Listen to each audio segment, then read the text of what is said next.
আমার ধর্ম মানে কর্ম, আমার ধর্ম মানে মানুষকে ভালোবাসা, আমার ধর্ম মানে মানবিকতা, আমার ধর্ম মানে মনুষ্যত্ব। আর বিজেপির ধর্ম মানে ভোট কাটারি, মানুষের ভোট কেটে দেওয়া। একটা করে ভোট দিতে যাবেন আর মনে রাখবেন আপনাকে এসআইআর এর লাইনে দাঁড় করিয়ে অসম্মান করেছে, আমার কত ভাই বোনের নাম কেটেছে, তার জবাব চাই, বদলা হবে ভোটের বদলে। दीदी को मसीहा कहा जाता है। जी हाँ, गरीबों की लक्ष्मी भंडार है दीदी, ऐसा लोग मानते हैं। लोगों का मानना यह है कि 5 राज्यों में चुनाव हो रहा है, लेकिन केवल बंगाल में एसआईआर क्यों? क्योंकि दीदी से सीधी लड़ाई है। दीदी को यहाँ से हटाकर वो यहाँ पर कब्जा करना चाहते हैं। लेकिन सवाल ये उठता है कि क्या वो लोग यहाँ कब्जा कर पाएंगे?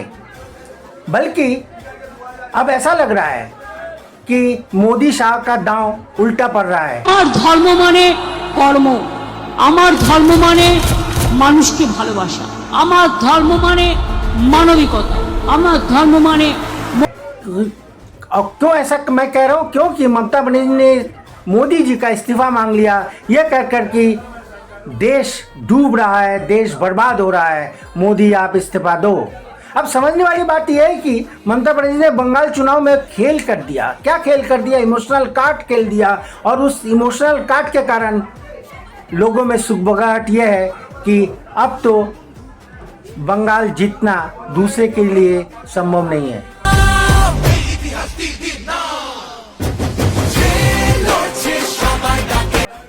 प्रणाम, मैं निर्मलेंदु आज उदय से।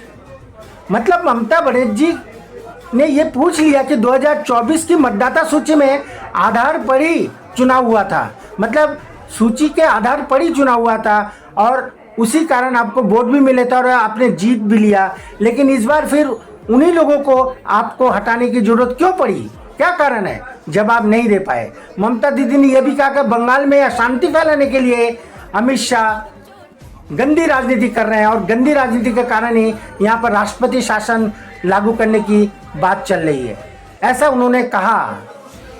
दीदी ने चीख चीख कर कहा, जोर देकर कहा कि अमित शाह गंदी चाल चल रहे हैं।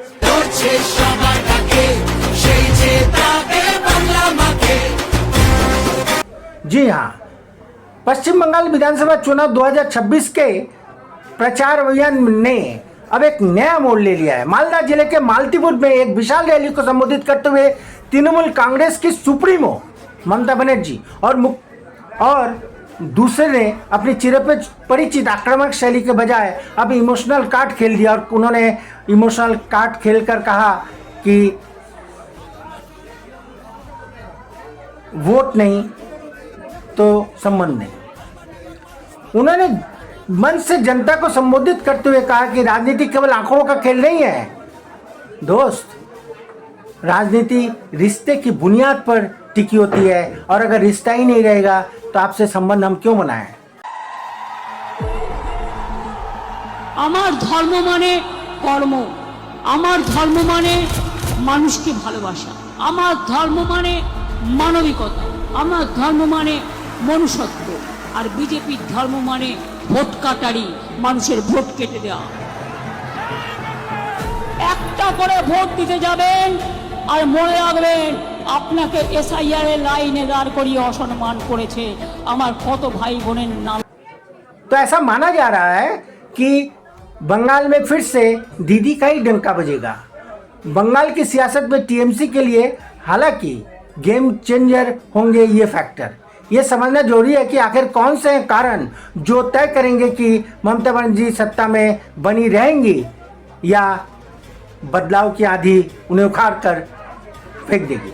ममता बनर्जी की व्यक्तिगत छवि इस बार तृणमूल कांग्रेस के चुनाव अभियान का सबसे बड़ा आधार बनी हुई है। राजनीतिक विश्लेषकों का मानना है कि उनकी लोकप्रियता ने पहले भी टीएमसी को भारतीय जनता पार्टी के साथ सीधे मुकाबले में बढ़त दिलाई है। दो, जमीनी स्तर पर मजबूत पकड़ है उनकी। ऐसा माना जाता है कि आम लोगों का अच्छा समर्थन मिल रहा है उनको, खासकर महिलाओं और अल्पसंख्यक समुदायों के बीच उनकी सादगी भरी और सीधे लोगों से जुड़ने वाली राजनीति ने उन्हें लोगों के करीब बनाए रखा है। उनकी लक्ष्मी भंडार जैसी योजनाओं ने भी लोगों के बीच उनकी पकड़ मजबूत बना कर रखी है। कल्याणकारी योजनाओं ने भी ममता को लोगों के साथ खूब जोड़ा है। महिलाओं, ग्रामीण लोगों और कमजोर वर्गों के लिए चलाई जा रही है कुछ ऐसी योजनाएं जो बहुत ही कल्याणकारी है, लोगों के लिए फायदेमंद साबित हो रहा है। मजबूत नेतृत्व तो साफ संदेश है उनका। ममता बनर्जी की राजनीतिक समझ और फैसले लेने की ताकत उनकी बड़ी मजबूती है।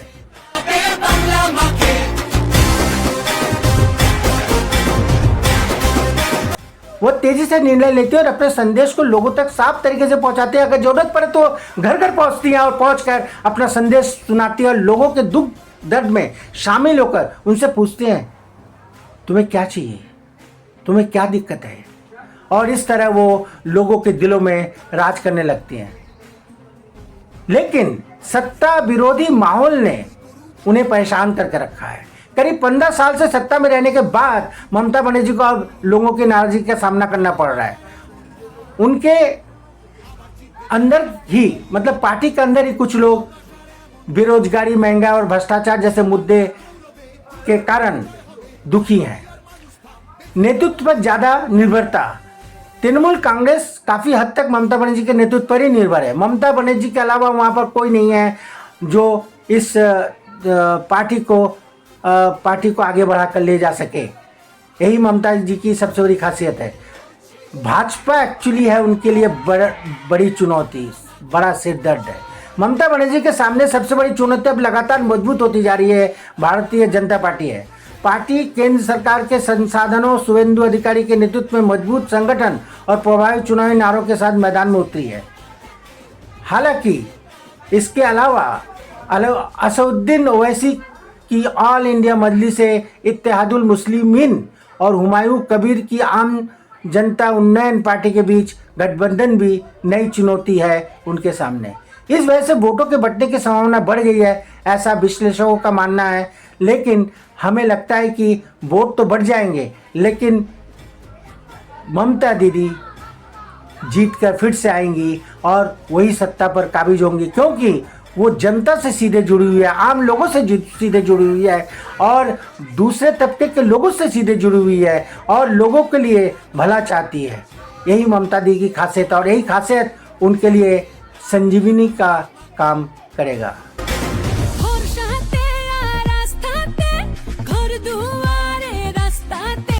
प्रणाम। देखिए इस वायरल वीडियो को। जिस तरह से ममता के भाषण को इस चैनल ने हिंदी में ममता के भावों को सुनाकर दिखाया है, वो अतुलनीय है। नरेंद्र मोदी को निशाने पर ले लिया।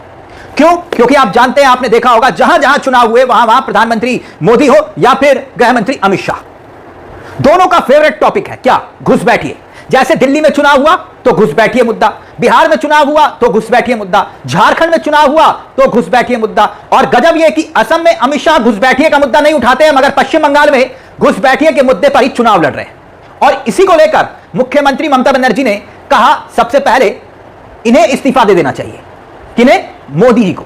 क्यों? क्योंकि इसी वोटिंग लिस्ट पर 2024 में चुनाव हुए थे और मोदी जी चुनाव जीते थे। अब ममता बनर्जी ने कहा कि अगर वोटिंग लिस्ट में घुसपैठियों के नाम थे तो फिर मोदी जी को सबसे पहले इन्होंने ही वोट दिए होंगे, जीते हैं, तो इसलिए इस्तीफा दे देना चाहिए।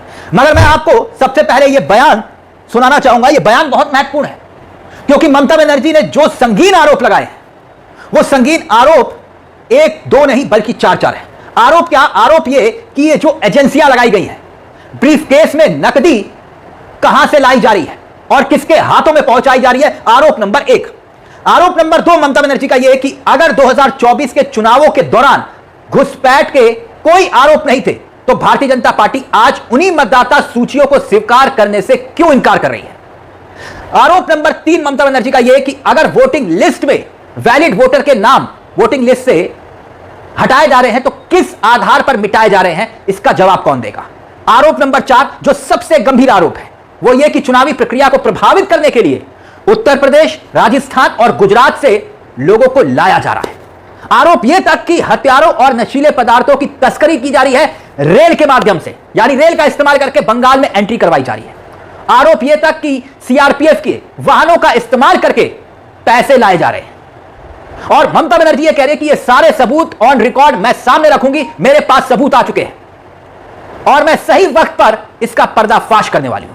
सुनिए जरा ममता बनर्जी क्या कुछ कह रही है, ये बयान सुनिए जरा। 2024 ভোটার লিস্টে তখন যদি অনুপ্রবেশকারী না থাকে, তাহলে আজকে আমাদের ভোট যখন, তখন তুমি কেন বলছো এই ভোটার লিস্টে ভোট হবে না, সবাইকে বাদ দিয়ে দাও?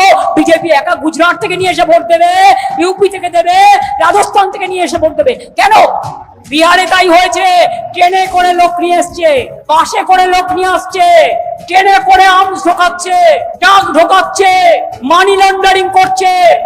কেন্দ্রীয় সরকারের এজেন্সিকে অপব্যবহার করে মাথায় রাখবেন, টপ থেকে ডাউন সব কটা এসব করছে। ওরা ভাবে কি আমরা খবর রাখি না? আরে খবর আমাদের কাছেও আছে। কোথায় কোথায় টাকা ব্রিফকেসে করে কোন কেন্দ্রীয় এজেন্সি নিয়ে যাচ্ছে আর কার ঘরে ঢুকছে সব রেখে দিয়েছি যত্ন করে। টাইমলি দিয়ে দেবো, এত তাড়াতাড়ি দিতে নেই, পয়লা বৈশাখ টৈশাখগুলো যা কিছু তো সঞ্চয় করে রাখতে